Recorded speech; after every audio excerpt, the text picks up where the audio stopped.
going on, y'all? It's Mr. Sixer himself, Stan from Drexel Hill, back again with another Sixers video. And today I wanted to follow up on something that we started last week. We started a dialogue about potential trades that the Sixers can make, different players that they might have their eyes on, some players that I thought they should have their eyes on, and some players that the fans, you guys, think they should have their eyes on. So I wanted to continue that trend, and today I'm bringing you 5 more potential trades. That's right, 5 more potential trades that the Sixers can make in a possible deal. Let's get to it. Number 5, Atlanta Hawks guard DeJounte Murray. Now, the Sixers do have interest in DeJounte Murray, as well as the Los Angeles Lakers. And oddly enough, this is actually pretty funny. The San Antonio Spurs are said to have interest on bringing back DeJounte Murray. The same team that originally traded him to Atlanta is said to have interest in bringing him back.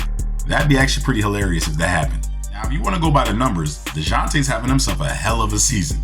He's averaging about 21 points, 5 rebounds, 5 assists, stealing a half, shooting 38% from the 3 on 6 attempts, and like 47% from the field overall, right? Those are great numbers. And in the Nick Nurse offense, especially playing next to Tyrese Maxey and off of a guy like Joel Embiid, you can only assume that his effectiveness and efficiency will probably go up. Now, the points might come down a little bit, but everything else might go up. The question for me, and I stated this before, was, is he willing to sacrifice? Would he be okay with coming here and potentially being a third option? Because I think that's what he would have to be, playing next to those two guys. Also, his defensive rating has been terrible this season. It's been like 122, and this is a guy who made his bones, especially coming from San Antonio. He was a great 3-and-D guy, an elite guy, made an all-star team being that, with his height, length, athleticism, all that. Now, the Sixers have interest. I am curious to see what they would be willing to give up, and if he can get back to playing that two-way style, because if he does that, then I love the fit. Coming in at number 4, Toronto Raptors guard Gary Trent Jr. Now, if we're strictly going off of numbers, then GT stats are not going to wow nobody, right? He's only getting about 11 points per game this season. But the thing that stuck out to me was his three-point shooting. This is a guy who's shooting about 40% from the 3 on 6 attempts. So you add the fact that he has great size at that guard position, about 6'5", and he's already a 3-and-D caliber type player. Putting him next to Tyrese Maxey in that backcourt would be great. And then playing off of Joel Embiid, you can still run those DHOs, right? Those dribble handoffs and those drag screens and having them coming off, hard screens for catch and shoot type of situations. And also, he's very familiar with Nick Nurse's offense, right? His sets. So you can just literally plug him right in and he'd be fine, right? So the numbers, like I said, they're down from this year, 11 points. Last year, he averaged about 17 and a half, and the year before, about 18. So I think if he came over here, I think those numbers would probably be around 15 points per game, which would be fine, But spacing and defense is what the Sixers need, and he'd definitely provide both of those. Number 3, San Antonio guard Keldon Johnson.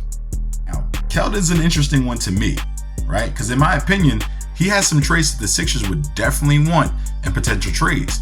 He has great size at that guard/wing position. He's about 6'5", 200 plus. Then he's only 24 years old. Right, so you don't have to worry about the age factor as far as him being too old and how much you're going to get out of him. He's only probably going to get better from here. And you look at his numbers, he's averaging about 17 and a half this year. Now, last year he was averaging 22, but obviously with the ascendance of Vassell and, of course, the arrival of Wemby, those numbers are going to take a dip. But the thing that stands out to me is the kid just has a mentality about him. He has that dog, as we say, in him, right? I saw him against Milwaukee not too long ago. He had no fear. No fear, none. Now, the numbers as far as the shooting wise, you want them to go up. He's only shooting about 34% from 3 this year. But this is a kid that I think playing in the backcourt with Tyrese Maxey, with Joel Embiid, I think he'd thrive. Number 2, Dallas Mavericks guard Tim Hardaway Jr. I mean, what do you really want me to say? Anybody that knows ball knows this guy's a certified bucket, right? He's getting 17 on the season, and that's playing with Luka Doncic and Kyrie Irving. So imagine him with Tyrese Maxey and Joel Embiid. You can run those dribble handoffs, and I think he might be actually more effective in a Nick Nurse style offense, right? Because then with the ball movement and the different actions that they can get him in, I think he'd actually be able to probably be around the same numbers, but just more efficient. So he's shooting about 35% from 3, so the percentage isn't where you exactly want it to be, but he's shooting about 9 threes per game. So I can't necessarily be mad at the guy, right? And he's another guy. I said this with Keldon Johnson. He's another guy who's fearless, doesn't matter. He's going to keep shooting, and you need guys like that because, when you get into certain situations, you can't worry about the last miss, man. You can't. And so if the Sixers were to explore a trade with Tim Hardaway Jr., I'd definitely be on board with that. I think that'd actually help them a lot. And finally, number 1, Indiana Pacers guard Buddy Hield. With the unfortunate injury that Tyrese Halliburton sustained the other day, I don't know the likelihood that Indiana will be in a rush to move Buddy Hield at this moment. With his offense and his shooting capability, they're probably going to want to keep him just to help keep them afloat until Hallie comes back. But if he's still on a trading block and the Sixers can make a run for him, I would. This is a guy, obviously we already know what he can do from a 3-point shooting standpoint. He's shooting 38% from 3, but he's a capable 40+% 3-point shooter, right? So let's get that out the way. And he's shooting about 8 attempts. And this is kind of a down season for him. So again, like I've been saying with all these other guys, if you put them in a situation where they're playing next to Tyrese Maxey and playing with a Joel Embiid in a Nick Nurse style offense, I think there's going to be opportunities and lanes for them to become more effective and more efficient, right? And then he's 6'5", 6'4", 6'5", 200+ pounds. So at that guard position, again, you love to have that size in the backcourt. That being said, that's going to do it for me here, guys.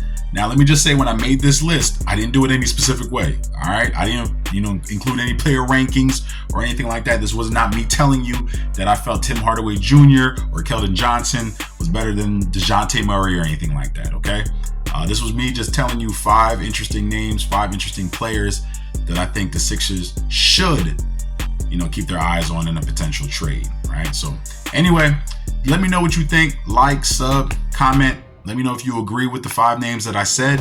Maybe there's 5 other players that I didn't mention. Maybe these 5 players that I said you think they would be terrible with the Sixers, right? So that's all part of the dialogue. I love it. So keep doing your thing. I'm going to keep doing mine. Y'all be safe out here. I'm going to holla at you. Peace.